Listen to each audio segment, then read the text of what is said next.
हैं। प्यारे बच्चों, दो चर वाले रैखिक समीकरण युग्म वाले चैप्टर में हम आज प्रतिस्थापन विधि से समीकरणों को हल करने सीखेंगे, जिसका हम पहले भी रिवीजन कर चुके हैं। तो एक बार रिवीजन में नज़र मारते हुए चल रहे हैं आगे। तो प्रतिस्थापन का मतलब है कि हमने किसी एक पद में x या y के पदों में समीकरण को व्यक्त करके प्रतिलोपन कर देना उसका। तो प्रतिस्थापन या प्रतिलोपन एक ही चीज है। तो जैसे हमने इस समीकरण में y को इधर कर दिया है, तो ये माइनस का y यहाँ जाके प्लस y हो गया। अब ये समीकरण बन गई अलग से। अब इस मान को हम समीकरण एक में रख दिए हैं, तो ये मान हमारा इस प्रकार से y के पदों में हमें मिल जाता है। तो y का मान हमें मिल गया 5। तो ऐसे ही y का मान फिर से समीकरण 2 में रख दिया, तो हमें मिल गया x का मान 9। तो इस प्रकार से x और y हमें ज्ञात हो गए। तो ऐसे ही समीकरणों को हम देख सकते हैं। देखो, इसको हम सरल करेंगे तो 2 का गुणा ऐसे 2 है, 3 का t से 3 है, तो 3 दूनी 6, 6 6 36।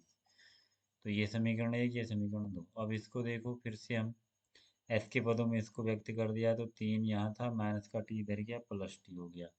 उसके बाद देखो, इसको समीकरण 2 में हम मान रख देंगे, तो ये बन जाएगा टी के पदों में। तो टी का मान आ गया बच्चों हमारे पास।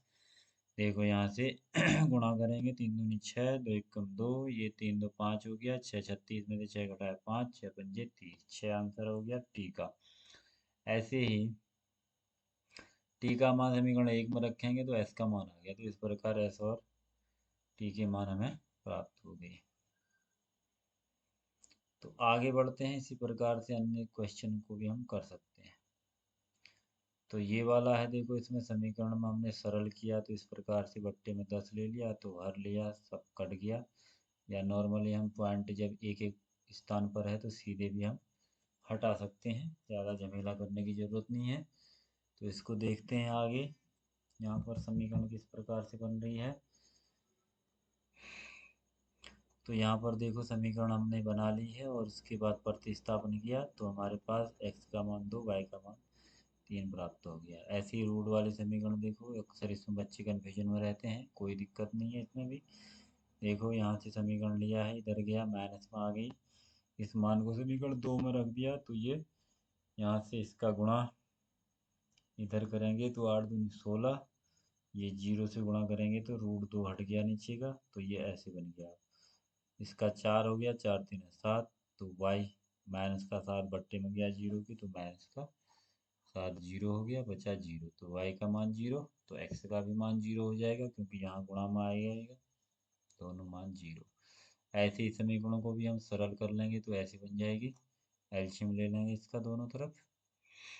ऐसे ही इसमें भी आगे देखो, m का मान ज्ञात करना है, इसमें भी प्रतिस्थापन करके पहले x और y ज्ञात करना है। तो यहाँ से हमने किया, तो इस समीकरण को प्रतिस्थापित किया, तो x के पदों में ऐसे आ गई समीकरण 3।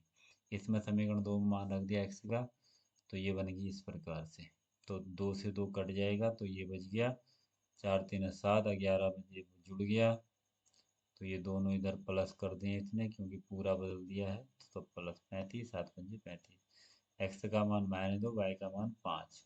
अब इसको हमने जो समीकरण दी थी y बराबर एम एक्स प्लस 3 में रख दिया, तो यहाँ पर बन जाएगा हमारा मान m का, y का मान 5, m का मान नहीं है पता, y x का मान -2 और +3।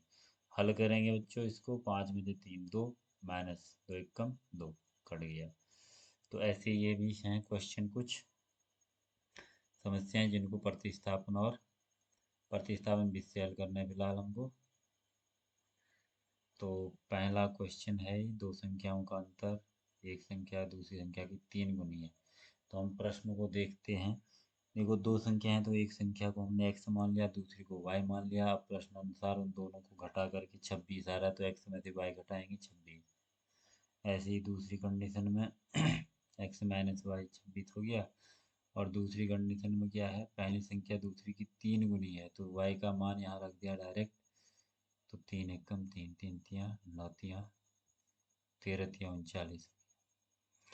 तो ऐसे ही संपूरक कोण वाला है, क्वेश्चन पढ़ेंगे हम। देखो, दो संपूरक कोण है, तो बड़ा x हो गया तो छोटा y। संपूरक कोणों का जो योग होता है वो 180 डिग्री होता है, तो यहाँ आ गया 180 डिग्री। तो यहाँ पर ये एक्स माइनस वाई बराबर 18 होना चाहिए था, ये गलती से हो गया है 180। ठीक है,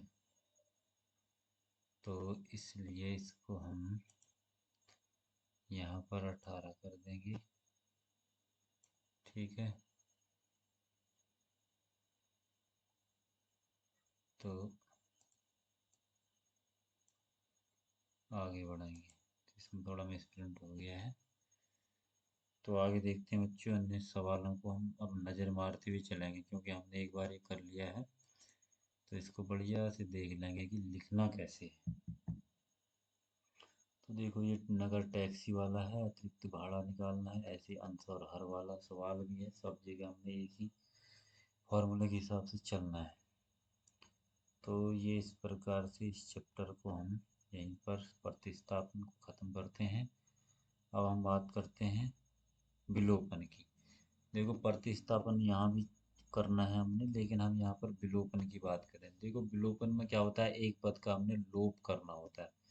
तो एक और दो, यहाँ पर हमने क्या किया, समीकरण दो को तीन से गुणा किया और समीकरण एक को एक से।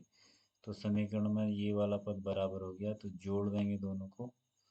तो जोड़ेंगे तो ये वाला पद जीरो हो जाएगा, यहाँ 5x हो जाएगा। तो ऐसे बन गया बच्चों, ये जीरो हो गया।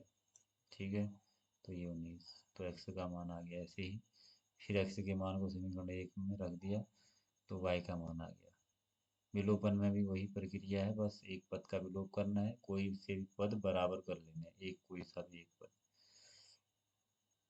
तो यहाँ पर देखो, समीकरण में हमने क्या किया है, समीकरण हमने दो को दो से गुणा किया और समीकरण एक को एक से। तो हमारे पास समीकरण इस प्रकार प्राप्त हुई। ये वाला पद बराबर हो गया, जोड़ दिया, तो ये प्लस और माइनस जीरो, ये चार तीन सात, 14।